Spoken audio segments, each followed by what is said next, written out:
Key studies. मैं ये बात कहूँगा आप स्टूडेंट्स को कि आपकी जो ज़िम्मेदारी है, आपकी ज़िम्मेदारी है पढ़ना। पढ़ाई आपकी ज़िम्मेदारी है। आपके पेरेंट्स इतनी काविशात करते हैं आपको पढ़ाने के लिए और सिर्फ एक ज़िम्मेदारी आपके सर में डालते हैं 24 घंटों में, एक ज़िम्मेदारी कि आप पढ़ लिया करें। आप अगर अपने वालिदैन को देखें, अपने फादर को देखें, तो उनके सर पे बेशुमार जिम्मेदारियां हैं, लेकिन आपके सर पे सिर्फ एक जिम्मेदारी है कि आपने पढ़ना है। आने वाला जो वक्त है उसमें पढ़े लिखे इंसान की कदर है और जो स्ट्रक्चर है वो बहुत ज़्यादा कम्प्लेक्स हो रहा है। आप जॉब को तो छोड़ दें, जॉब तो बहुत दूर की बात है, जॉब तो आगे की बात है ना। जॉब आप पढ़ेंगे, पढ़ाई को मुकम्मल करेंगे, कंप्लीट करेंगे, उसके बाद आप किसी जॉब के लिए अप्लाई करेंगे। लेकिन जॉब से पहला एक मरहला आता है जिसमें आपने आला तालीम हासिल करने के लिए किसी यूनिवर्सिटी में एडमिशन लेना होता है। तो यूनिवर्सिटी में एडमिशन के लिए भी जो गवर्नमेंट यूनिवर्सिटीज़ हैं, जो अच्छी यूनिवर्सिटीज़ हैं, उनमें मेरिट सिस्टम है कि आपके मार्क्स इस काबिल हैं कि आप इस अदारे में पढ़ सकें। आपके मार्क्स इस काबिल हैं कि आप इस यूनिवर्सिटी में दाखिला ले सकें। इसलिए आपको ज़रूरी है कि आप ज़्यादा से ज़्यादा मार्क्स हासिल करें। मैंने वो स्टूडेंट्स भी देखे हैं एक नंबर से उनका एडमिशन रह जाता है, इधर उधर धक्के खाते हैं कि किसी तरीके से हमें किसी जगह पे एडमिशन मिल जाए। एडमिशन नहीं मिलता अच्छी यूनिवर्सिटीज़ में। गुजरांवाला में पंजाब यूनिवर्सिटी का कैंपस है, गुजरांवाला कैंपस अलीपुर चौक में है। वहाँ पे एडमिशन मेरिट बेस पे मिलता है। जिसके मार्क्स ज़्यादा होते हैं उसको दाखिला मिलता है, जिसके मार्क्स कम होते हैं उसको एडमिशन नहीं मिलता। उनकी फ़ीस इंतहाई माकूल है और प्राइवेट यूनिवर्सिटीज़ की फ़ीस लाखों में है। बीएस के प्रोग्राम की फ़ीस 14-14 लाख रुपया है। स्टूडेंट्स पे नहीं कर सकते, नहीं दाखिला ले सकते, रह जाते हैं। तो जिन स्टूडेंट्स के मार्क्स ज़्यादा होते हैं, पढ़ने वाले होते हैं, उनको दाखिला भी मिल जाता है और उस यूनिवर्सिटी के नाम की वजह से, उस यूनिवर्सिटी की गुडविल की वजह से उन्हें अच्छी जगह पे जॉब भी मिल जाती है, अच्छी नौकरी भी मिल जाती है और सोसाइटी में उनको अच्छा समझा जाता है कि ये एक अच्छे अदारे से पढ़ रहे हैं। आपका वक्त इंतहाई ज़रूरी है कि आप इसको अच्छे मेहनत में गुजारें। कल यहाँ पे एक स्टूडेंट बैठा हुआ था, बात सुने ज़रा। कल यहाँ पे एक स्टूडेंट बैठा हुआ था यहाँ पे, उसने मुझे एक बात बोली, कहता मैंने ना एफए में एडमिशन लेना है। मैंने कहा जी एफए में एडमिशन आपने क्यों लेना है? कहता है एफए आसान है, आसानी से कर लूँगा एफए। मैं कहा फिर क्या करोगे? कहता पता नहीं। मैंने उससे बोला, मैंने कहा आप एक बात मुझे बताओ कि अगर आपको ये ऑप्शन दी जाए कि आप 50 साल ज़िंदगी सुकून से गुजारने को तरजीह देंगे या फिर 6 साल ज़िंदगी गुजारने को तरजीह देंगे, बताएं ज़रा। आपको एक बंदा बोले कि आप 6 साल ज़िंदगी आराम से गुजारना चाहते हैं या फिर 50 साल आराम से गुजारना चाहते हैं, तो आप कहेंगे कि मैं 50 साल आराम से गुजारना चाहता हूँ। उसके लिए अगर शर्त रखी जाए, आप बैठ जाओ, आप भी ना वहाँ बैठ जाओ ना, पीछे स्टूडेंट्स बैठे हुए हैं, तो आप शर्त रखी जाए कि आप 6 साल मेहनत करेंगे तो आपको 50 साल सुकून से ज़िंदगी गुजार लेंगे। देखना अगर बंदा कोई 6 साल आला तरीन हासिल कर लेता है, मेहनत कर लेता है, अपने टाइम को वेस्ट नहीं करता, अपनी फजूल जो खेले हैं, जो फजूल आपके मशगलें हैं, उनको इंसान तर्क कर दे, पढ़ाई पर तवज्जो दे, 6 साल खूब मेहनत से पढ़ ले, तो उसकी नौकरी, उसकी जॉब, उसका बिजनेस सेट हो जाए तो 50 साल सही से आराम से ज़िंदगी गुजार सकता है कि नहीं गुजार सकता?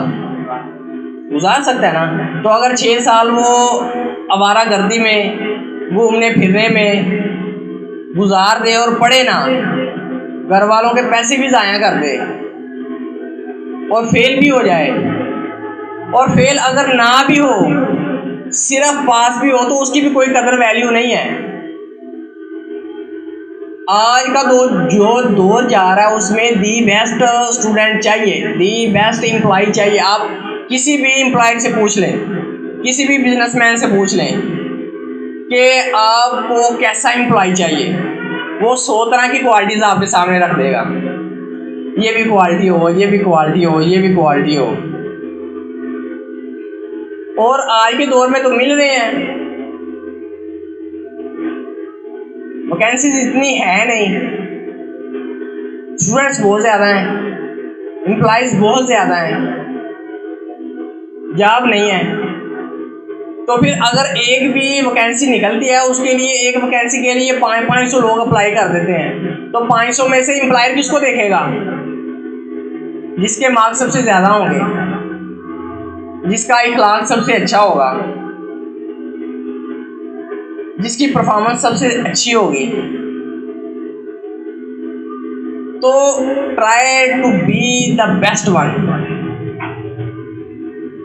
जो सेकंड ऑप्शन पे भी है ना, उसको भी प्रायोरिटी नहीं दी जाती, जो फर्स्ट पे है उसको प्रायोरिटी देते हैं। अपने वक्त को पढ़ाई में गुजारें। यकीन करें, जिन्होंने अपना वक्त ज़ाया किया है और आज वो फैक्ट्रियों में काम कर रहे हैं, वो पछता रहे हैं कि काश हमने पढ़ लिया होता। जिस स्टूडेंट ने इंटरमीडिएट कर लिया है, वो दिल लगा के 4 साल पढ़ लें। है मुश्किल कोई? आपने जो इंटरमीडिएट करता है, उस स्टूडेंट ने कम से कम 13-14 साल पढ़ाई में गुजारे होते हैं ना, और 14 साल पढ़ाई में गुजारने के बाद भी वो किसी मजदूरी करने चला जाए, वो 12 साल किस खाते में जाएंगे? तो वो अपने उन 12 सालों को बचाने के लिए और अपने आने वाले 50, 60, 70 साल की ज़िंदगी को सिक्योर करने के लिए, एक अच्छी ज़िंदगी गुजारने के लिए, एक स्टैंडर्ड लाइफ गुजारने के लिए वो 4 साल पढ़ ले, मेहनत कर ले, पीछे की ज़िंदगी भी संवर जाएगी, आगे वाली भी संवर जाएगी। तो आप सब इस बात का अहद करते हैं कि आज से रोज़ाना का काम रोज़ाना करेंगे, रोज़ाना पढ़ेंगे, किसी दिन का काम मिस तो नहीं करेंगे। आपको एक और बात बताता चलो, 2 चीज़ें हैं, एक है स्टडी, मार्क्स, रिजल्ट, परफॉर्मेंस, और दूसरी चीज़ है इखलाक। इखलाक को ज़्यादा प्रायोरिटी हासिल है मार्क्स पे। अगर आपका इखलाक नहीं है तो कुछ भी नहीं है, अगर आपका इखलाक नहीं है तो कुछ भी नहीं है। आप बड़े ज़्यादा मार्क्स ले लेंगे, बड़े ज़्यादा मार्क्स ले लेंगे, आप में बात करने का तमीज़ ही नहीं है, आप में पता ही नहीं है, आपको सेंस ही नहीं है किसी से बात कैसे करनी है, आप में इखलाक ही नहीं है, किसी बड़े का एहतराम कैसे करना है आपको पता ही नहीं है, तो आपके मार्क्स किसी काबिल नहीं है, किसी काम के नहीं है। एक आखिरी बात, वो स्टूडेंट्स, 2 किस्म के स्टूडेंट्स होते हैं, आपने अक्सर देखा होगा।